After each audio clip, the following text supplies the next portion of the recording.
to this special Twitter Town Hall. We're joined today by a very special guest, Padma Vibhushan now, spiritual guru, art of living founder, the one and only Shri Ravi Shankar. Appreciate your joining us, Shri ji. Thank you very much for joining us on this Twitter Town Hall. Remember, right through this program, we'll take your questions to Shri. So you just have to put in your questions with the hashtag Town Hall with Shri. Those are your questions that we are putting to the Art of Living founder. I must come with the first question because there is some breaking news almost that we have, Shri ji. Good news for you. Akanksha Priya says, reports say you could be a contender for the Nobel Peace Prize. Are these awards important for you? Have you heard that you are a contender for the Nobel Peace Prize? Yeah, I too came to know from the newspapers, but it's okay, doesn't excite me. Getting a Nobel Peace Prize doesn't excite you? I would have thought, because you've been nominated in the past, and I was told that your followers are very excited by the idea that you could be in Oslo. They've been lobbying for you. That's their, opinion, but for me it doesn't excite me much at all. The fact is also that this is coming on the back of you being awarded the Padma Vibhushan. Does that excite you, the fact that you have got India's second highest civilian honor? Well, I appreciated that, I honor people's and government's decision to give me that. I wholeheartedly accepted that. The reason I'm asking you that is last year Swami Ramdev refused the Padma Awards, saying spiritual leaders or leaders who are involved in spiritual work should not take awards. You don't agree with that? Last year I too refused it. They had offered me last year too. Right. Last year I said it could be given to someone else. So what has changed? So I'm already inspired, that I don't need any more inspiration. This year I accepted because the situation has changed. There are many people who are returning the awards, which I felt is not fair for the image of the country. So I decided to accept it this year. You disagree with those who have returned awards? Yes. You disagree with the entire... Correct. I disagree with this debate of intolerance. I do agree there are some elements, there are fringe elements in this country, there are criminal incidences, but you can't put that on the entire population and say this whole country has become intolerant. So you are against those who give up awards, this whole Award Vapsi campaign? Award Vapsi campaign is a disaster. I do respect all those people, their opinion, I have great respect for those people who have received that awards. But I don't agree with them returning back the awards. Because linked to that, Vivek Shukla is writing in, do you believe, Shri ji, Amir and SRK were wrong in saying that we are slowly becoming an intolerant nation?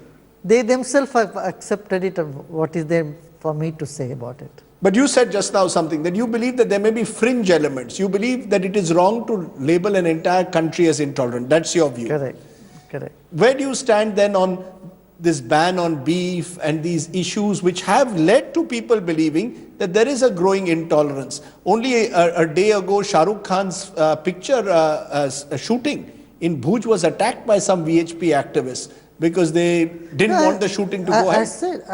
I do agree that there are people who are swinging to extremes, and that's a law and order problem. It's nothing new. It has been there from so many days in this country. In a population of 1.2 billion people, obviously there are such criminal incidences happening around the country. But you can't take those incidences and make it out of proportion and call the whole country intolerant. But should the government be deciding what I eat, the right to eat? If I want to eat beef, should the government decide that they will ban beef? Do you believe that there should be these bans? We are a country where beef is being banned, where essentially the government is telling me is coming into my kitchen. Well, as I have understood, this is nothing new. It has been there already from certain days like Mahatma Gandhi's Jayanti or Gokulashtami. This has been there as a practice from a long time, and it is for the lawmakers and the opinion of people. They all have to come together and take a decision and take a call on it. No, the worry is that it is being enforced at times, as we've seen in the tragic incident that took place in Dadri through violence. Is your worry that, there is a culture also, a subculture, let's say, as you said, of violence, of intolerance that is also creeping. It may exist in both communities. No. You have Islamic fundamentalists and you have Hindu fundamentalists. We've seen Islamic fundamentalism, let's say, in Malda, and we see a form of Hindu fundamentalism in Dadri. No, I said, these backlashes for such things do happen. It's nothing new, it's been happening. But it is not the mainstream population of this country is very tolerant. And I would say, a sense of tolerance, sense of belongingness is in our DNA. You can't say this country has become intolerant suddenly. But do you support the ban on beef, for example? I would say, any ban of any kind always has its repercussions. People feel more that their right has been violated. Banning books, for example, people have right to read any book they want. In this country, we have banned many books from the past. So this ban culture itself is not sign of a civilized society. So you are against it? You are against any form of bans? Any form of ban can only, take away the rights. But at the same time, you have to see that this country needs a lot more to be done on the field of education. Persuasion, education is the way. And the growing stress and depression in the country is what worries me. In the coming few years, they say India is going to be one of the victims of diabetes and depression, the DDs. DDs is a really matter of concern. We must take care of that. We have to take care of the growing stress and violence factor in the society. Dheer Shah writes, and this is linked to Amir and SRK, saying, do you think Bollywood personalities should voice out their opinions on national issues? Of course, everybody has a right to voice out their opinion. Everyone. They should all have the right to voice their opinion. Everyone is as an individual, they have right to voice their opinion. And if you don't agree with it, you shouldn't be described as anti-national, presumably. Correct, unless you make such statements which would hamper the nation, then if such a comment is given to you, you have to digest that also. So do you think SRK and Amir deserve to be called anti-national? Well, I don't think they are anti-nationals per se.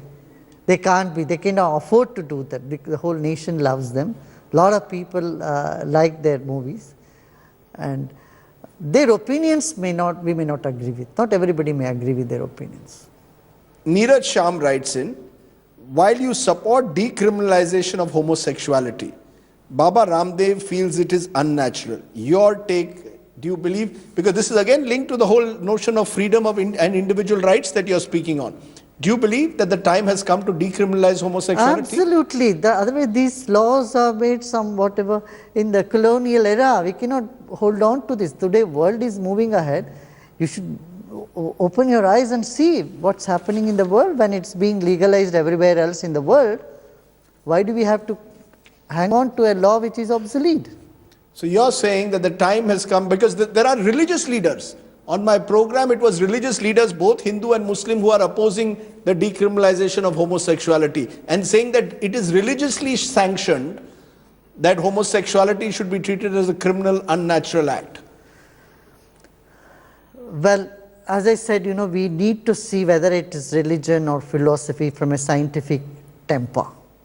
If you don't have scientific temper and still hold on to the opinion that the earth is square and the sun is going around the earth, then you will be called fools.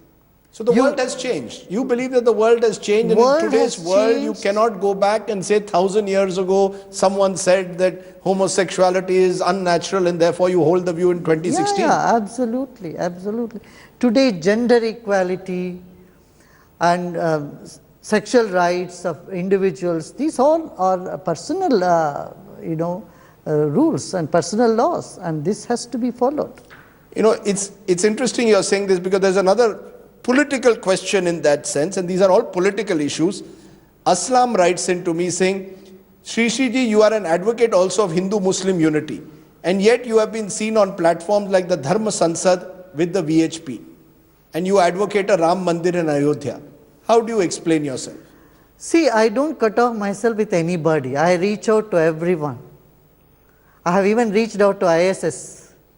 So, my job is not isolating myself and holding on my opinion. My idea is to reach out to everybody, and if I can influence people who have gone extreme to come to the center, and then I feel that's a success that I could achieve. No, his argument is that you are seen to be on the same platform as the VHP, Yes. pushing for a Ram Mandir in Ayodhya, which is seen to be a divisive issue. Do you support a Ram Mandir in Ayodhya? Yes, but with consents. I have always held this opinion that Ram Mandir should be built, but with the consents of both community. It should be a give and take. There should be a harmony, understanding. It should not be like tu meme. We should get together and keep the politics out of a mandir, masjid issue, and amicably, harmoniously we can settle something, which is of Astha. See, Ram's birthplace will be honored it has been honored from last so many thousands of years. It will continue. We have to put an end to this issue, end to this problem. And the best way is when both communities come together, come to an understanding, and allow the whole thing to happen with a very smooth way. Anjesh writes, because you've just spoke about ISIS, what is the practical solution for the blazing problem of ISIS? Can brutal terror be dealt with peace? You said you want to reach out to ISIS. You know, In fact, let's be I had honest, how reached are you out. going to reach out to the ISIS? I mean, are you living in some imaginary world, sir? No, yes, we should make effort from our side. I did make an effort. We have done quite a lot of work in Iraq, per se, and Iraq, and in Afghanistan, in Pakistan, all these areas. So we said I would like to have a dialogue with them. For that, what their response was.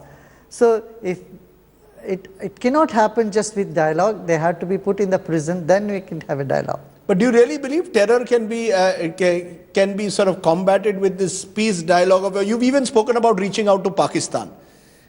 Do you believe that it is possible in our generation to see Indo-Pak amity where the terrorists are completely isolated and marginalized? We need to open many channels. Talk is one such channel. I believe that. Like what happened with the FARC, that gave me much more confidence. A war which has been there for the last 50 years. And the president of Colombia was very disturbed. He thought military option is the only option left. And he was very disturbed. I said, why not I make it an effort? Go and try. So when we went and talked to them for 3 days, they agreed for unilateral ceasefire. So when that could happen, we have to reach out to these people.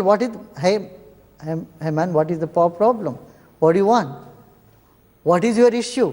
These are the things, we need to... You really think you can reach out through love and peace to even the Lashkar-e-Toiba or the Al-Qaeda or terrorist groups operating with political and ideological agendas? It is a very big challenge. It is difficult. Or is it just to get headlines? Is this a utopian idea just to get headlines? As I said, it is a utopian, it would appear utopian concept.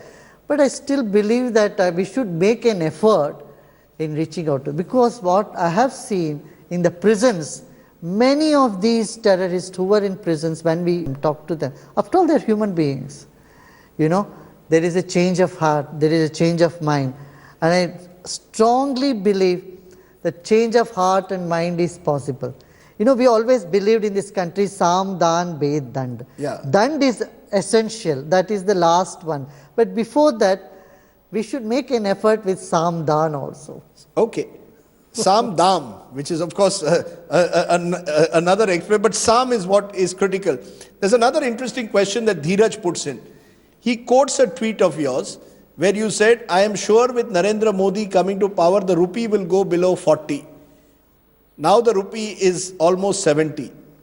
What does Shri have to say? This is not my quote per se. This is from what the Citibank had said. The international economic field has, some of those agencies have quoted, when Modi comes to power, there is a possibility the rupee will come to 40 rupees. Dollar will come to 40 rupees. So I just quoted because I was quite excited about this idea that rupee becoming stronger. So I said, if this is what's going to happen, we should really increase that. No, you were excited at the time by the prospect of Mr. Modi coming to power because your critics say you are a Modi Bhakt. How do you respond to those who say that you are a Modi Bhakt? Are you still a Modi supporter? Do you believe that Modi is good for India? Has he delivered? Has he excited you as much as he did 2 years ago? Modi has done a lot of good things. He has put the country on track, and now international community is looking up to the country. You know, before India was no opinion maker. Today, whether it is in the climate summit or any international thing, India has a voice. In that sense, yes. But am I a bhakt of some political party or politician?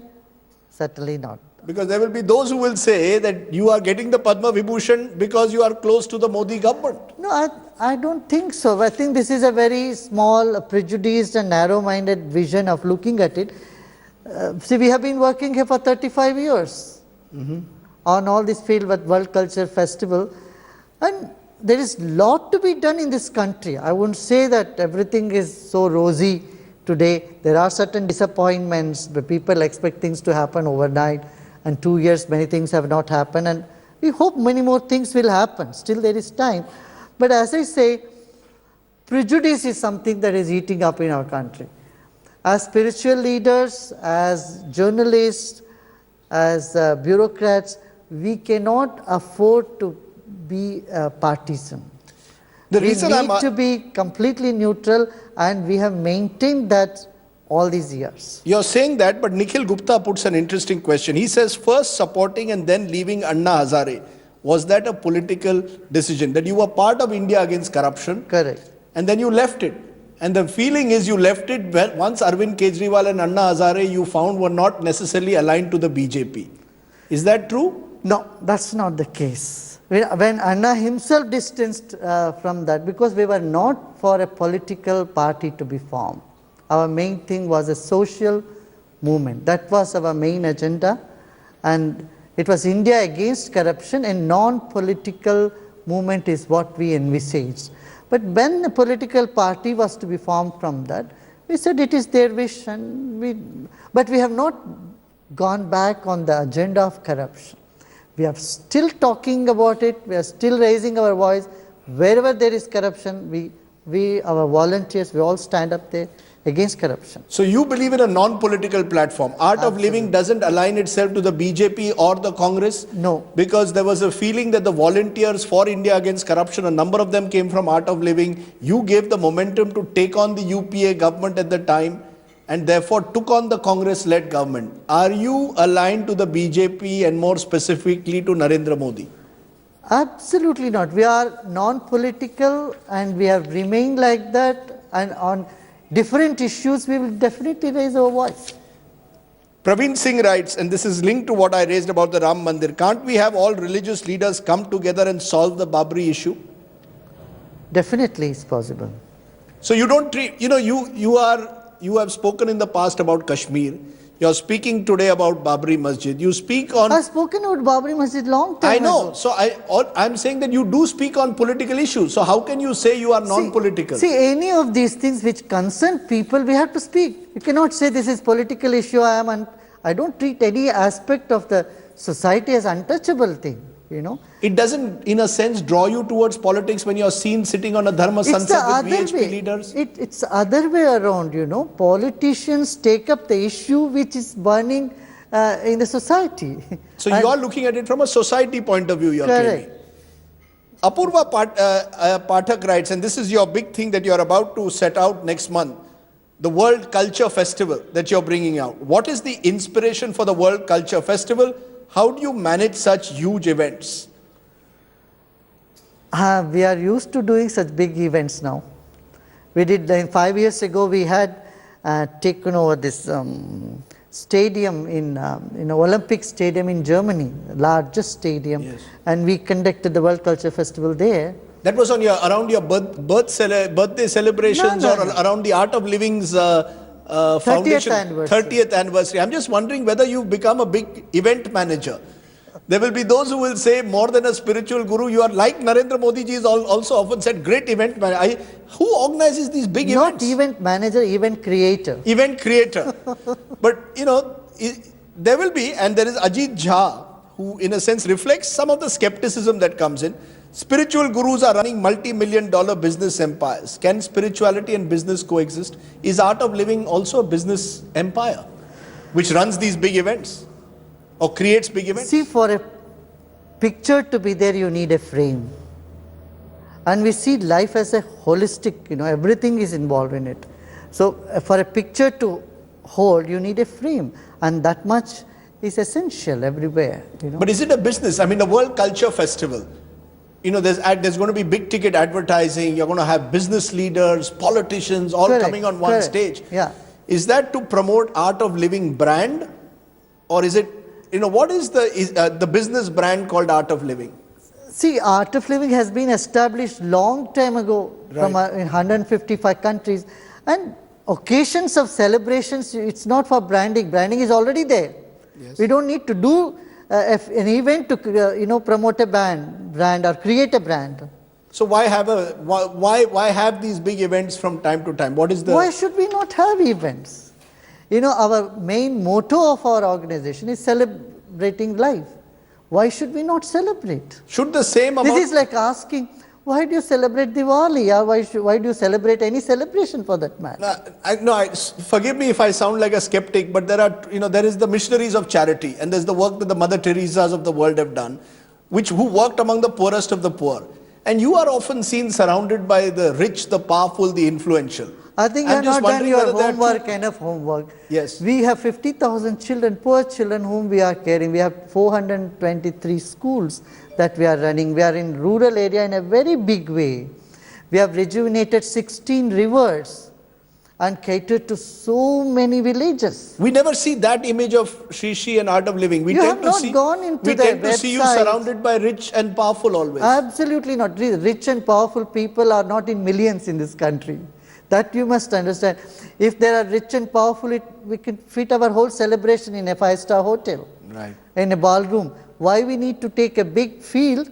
That itself shows there is a lot of people, the common people of this country and elsewhere in the world, are connected with. So it's unfair to, as some of your critics will call you, as the guru of the rich and the famous. It is unintelligent to call me that way. It's Otherwise, there is not masses. Yes. You don't have crores of people in this country who are rich and powerful. If they are all coming up, they want to come to a place.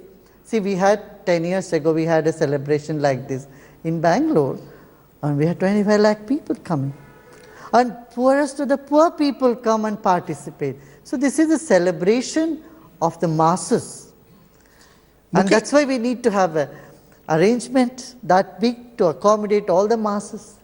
Mukesh Rawat puts a question, and after Ramdev, now Ram Rahim, Baba Ram Rahim has introduced a food product range. Will we see Art of Living instant noodles too? It's all become, you've seen what's happened. Baba Ramdev has almost captured 8-9% of the market in the instant food market. That's good. That's good, As long as, something good is happening in society, why not? Is it an industry? I mean, there will be those who will say that it started off as spirituality. What is spirituality? Why do you think the industry is nikamma? Why should someone think it is bad? See, this is the reason our country, our mentality, with this mentality, we have remained within the small place, Look at Portuguese, a small state which went with its culture, with its religion, with its product, and captured the whole of Brazil. So, look at Spain, a small country in Europe. They went and captured the entire South America. So here we have this mentality, business माने निकम्मा होना चाहिए. आप तिरुपति जाएंगे, you go to Tirupati, you buy laddu there. Do you call that laddu is a commercial thing? You have to pay. See, a little amount of commercial aspect is connected with any religious, spiritual activity anywhere in the world. So spiritualism and materialism are not necessarily on a collision course. They are not at all, especially in the Indian ethos, Indian thinking, they are not at all in collision.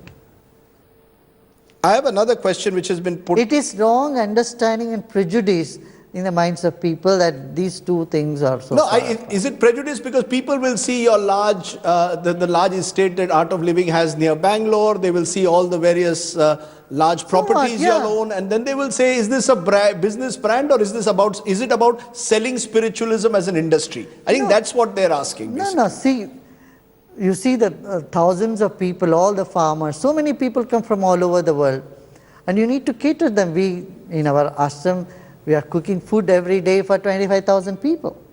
It's not just one family where you have not even 5 people to or 10 people you cook food for. Here you have cooking for 25,000 people every day. So for that much you need that many rooms, you need that much food, you need that much arrangements, and it's all fine. There's nothing wrong in it. So you need those corporate donors in a sense, because that's the only way you believe. It's not that we don't go for a big donation, asking for donation. We see that all this is self-sustaining. That is a model that self-sustaining model. Correct. Mamta Kailhura puts it, what solutions do you recommend to end the ongoing row around Shani Shingnapur temple? I'm told you're meeting this weekend representatives of the women's groups who are angry that women are not being allowed the same privileges that men are allowed in the Shani Shingnapur temple. Correct.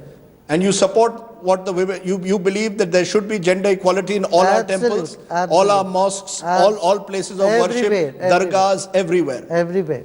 But it hasn't happened over all these years, and Shani Shingnapur is a recent example. Do you believe that it will be possible to break the impasse? See, I suggested them 2 models. One is our Kashi Vishwanath temple model, where everybody is allowed. There is no gender discrimination there. The second model is Tirupati Balaji temple model. Well, other than the priest, nobody else is allowed. So neither man or woman is allowed to enter the inner sanctorium. So I said, follow one of these 2 models. Before I take a break, I want to put Sangram Sahu's question. Can we abolish caste system and respect every individual equally? I'm putting this link to also the gender question. We are a divided society. Correct. We are divided on gender, on religion, on caste. What is the answer? Do you believe, you've seen what happened with the Rohit Vemula case in Hyderabad. Do you believe that caste still divides us, religion still divides us, gender still divides us? Correct. It's only spirituality which can unite everybody. Does Hinduism divide us as a religion because of the caste system that over the years has been almost institutionalized? It has done already. It has been, that's why we are where we are today. Hinduism's caste system has been a biggest block on our society. Guruji, let me take a break there. A few more questions, much more personal. Lots of questions are coming in. Shri Ravi Shankar, in a sense, is a rock star guru, because the moment we put on Twitter that we are having a town hall with Shri, the questions are pouring in. Town hall with Shri Ravi Shankar. We're asking all your questions to the Art of Living founder. Mohammad Amin Leelar asks a question, Shri ji. How to make the perfect balance, sir, between personal, professional and social life? He wants to know, how do you achieve this balance between the personal, the professional and the social? First of all, don't think they are in conflict with each other. First, our thinking is, we think they are all in conflict and we try to bring a balance. Yes. It's just like riding a bicycle. No, it's not that easy. Surely, I mean, I've often wondered about you. You're peripatetic. Every time I see you're in some different corner of the world. I mean, how do you manage, do you have some kind of special arrangements to make sure if it's Monday, it's London, if it's Tuesday, it's Bangalore, if it's Wednesday, it's Oslo, if it's Thursday, it's Bogota? That's where meditation, yoga helps you. Is that why you don't ever seem stressed out? I haven't ever seen you stressed out. Why are you never stressed out? You have this benign smile. I'm asking you all these questions. You're smiling through them. Is that the benefit of yoga and meditation? Absolutely. What I teach works. Otherwise it would have been a disaster. So do you get still time to do yoga and meditation every day? Yeah, I make some time for myself. Every day? What time do you wake up? About 4:30. 4:30 in the morning? Yeah. And what time do you go to sleep? About 1:32. You sleep just for 3 hours? Yeah, that's it. Is that what you're going to advise? No, I take a little nap in the afternoon for half an hour. No, but what would you like to tell Mohammed? I mean, are you suggesting to him that you only sleep for 3 hours? No, I wouldn't advise him to do what I'm doing, but do meditate, do some yoga. Yeah. Do some meditation. Don't lose your sleep. Have a good 6 to 8 hours of sleep. Have a good 6 to 8 hours of sleep. You are an exception. Gyanendra Singh puts a question. Influence of Western culture, Guruji, is it good or bad? You can't brand the entire Western culture as bad. You know, there are some very good things in the Western culture, the etiquettes, the cleanliness, the, mannerisms. You must adopt some of those things, definitely. Keeping the time. Yeah. Because there is one battle that is going on within Indian society at one level. We've seen it, that Western culture, there are those who object to women who wear short skirts. There are those who object even to couples holding hands. We've seen pubs being attacked in your home state of Karnataka by Sriram Sene. We've seen Islamic groups targeting women who perhaps choose not to wear the burqa.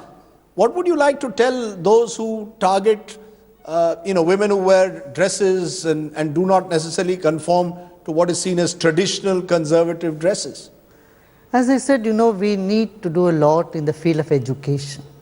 We need to create the scientific temper in society and especially in education. All this cannot be handled by just creating a law or banning something, but creating much needed awareness and spiritual education, I would say. Spiritual education will broaden the vision of a person. Spiritual, define that. That's an interesting question that you're putting, because Tarini puts a question here. Says, please define, Shri what exactly is spirituality as far as you see it? What is spirituality? See, we are made up of both matter and spirit. Like Yes. food and all that we take for amino acid, proteins, our body needs we take care of. Similarly, our mind, our spirit needs some peace, some tranquility, some joy, happiness, all these aspects of spirit, including entertainment. I would say entertainment also is part of spirituality. Music is part of spirituality. So I would say spirituality is that broader vision and a deep sense of peace within you and a sense of belongingness with all the people in the world. This is what I would say as human values, you can call it as human values or spirituality, that connects you with something which is much bigger than what you think you are. Himanshu Jha asks, what makes Shri acceptable to all religions? Do you have supporters from all religions, or your followers, or are they predominantly, would I be right in saying 90% or 95% are Hindus who follow Shri Ravi Shankar in the art of living? No, the percentage would be totally wrong.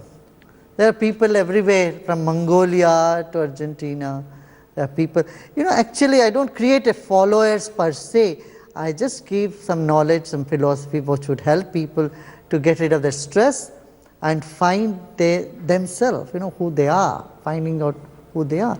The core value of spirituality. And this is being accepted from people from all over the world.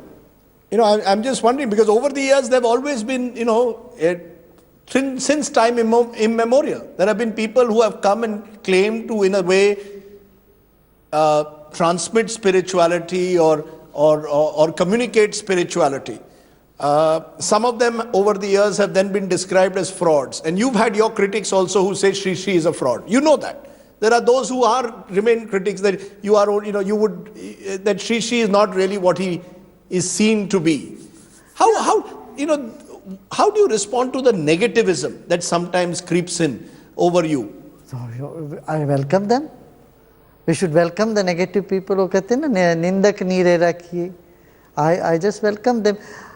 If there is any substance in them, I really thank them. If they have criticized me, there is something that I can improve.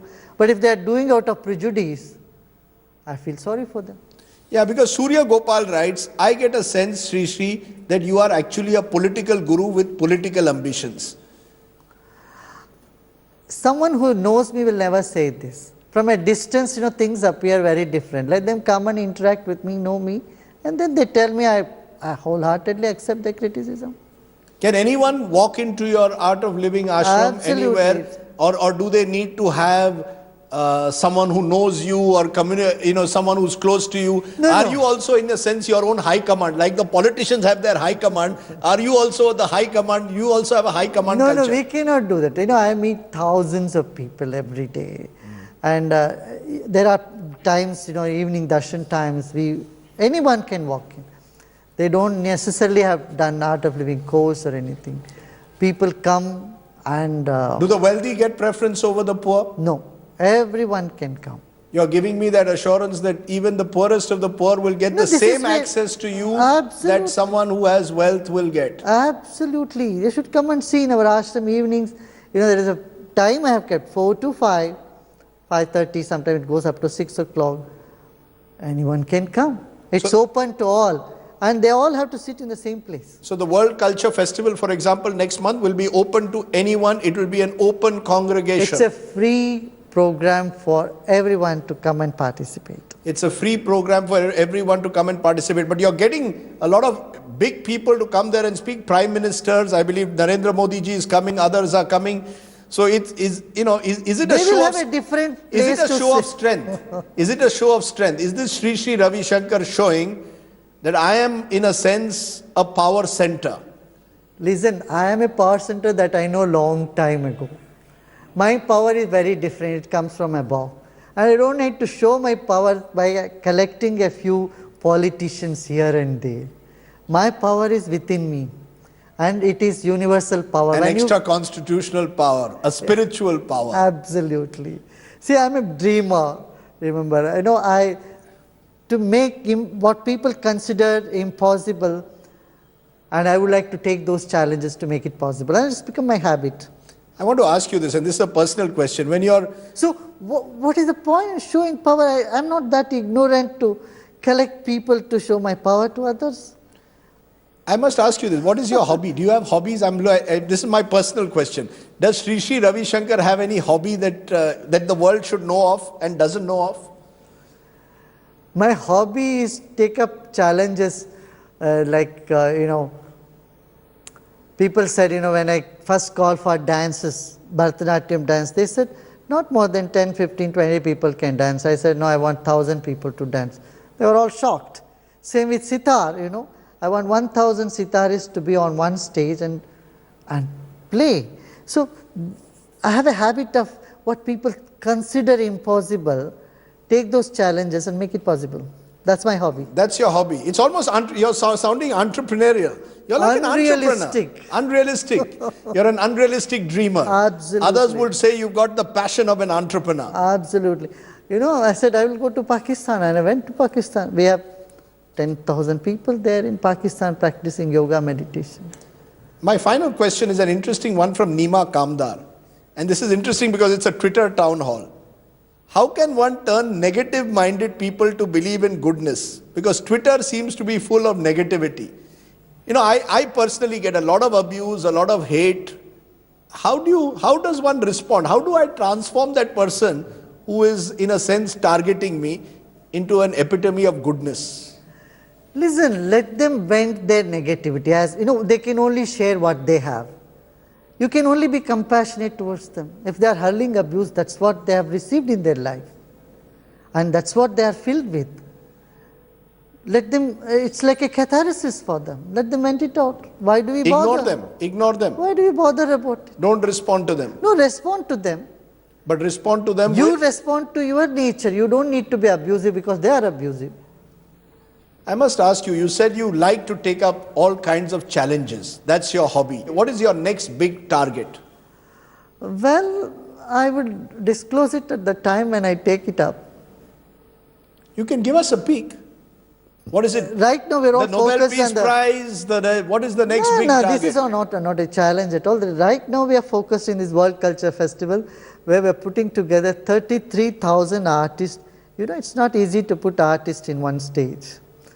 And 33,000 of them on one stage is enough a challenge for now. You know, I can only say that that is one hell of an event. And you said you're an event creator. One heaven of an event. One heaven of an event. Okay, others will say you're an event manager. You say you're an event creator and someone who loves to accept challenges. You accepted the challenge of coming on the Twitter town hall and taking all these questions, Shri Ji. It's been a pleasure talking to you. Thank you very much. Thank you.